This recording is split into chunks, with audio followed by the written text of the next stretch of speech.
What's good? I'm 29 years old and I just started reading books for fun. The last books I can confidently tell you that I've read were Backyard Dragon, which I read in the 5th grade, and Harry Potter and the Sorcerer's Stone, which I read in the 8th grade. So in this series, I'm going to be reading little excerpts of books that I've just finished reading. The book on today's docket is titled The Wisdom of the Bullfrog: Leadership Made Simple but Not Easy, by Admiral William H. McRaven. This chapter is titled Run to the Sound of the Guns. Holding Little Round Top were men from the 2nd United States Sharpshooters, soldiers from the 16th Michigan, the 44th New York, and the 83rd Pennsylvania.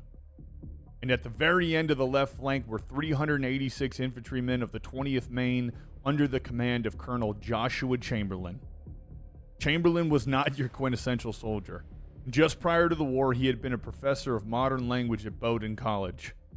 A highly sophisticated, cultured, and somewhat sedentary individual, he was a student of military history, and when the war broke out, he volunteered. He was given command of the 20th Maine, which was not considered one of the premier units in the Army. In fact, most of the unit was made up of unwilling soldiers, mutineers, and 2-year conscripts. Over the months that followed, Chamberlain did everything he could to get the 20th Maine into fighting shape.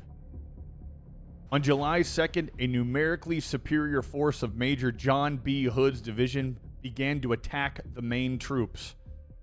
Hood had ordered his soldiers to find the Union left, turn it, and capture Little Round Top. As the battle raged and the Confederate soldiers seemed poised to defeat the smaller 20th Maine, Chamberlain, from his position higher on the ridge, grabbed his rifle and moved forward to the regimental line. Wounded from a previous cannon shell, Chamberlain limped towards his men, aligned himself with the regimental flag, and yelled, "Bayonet! Forward! To the right!"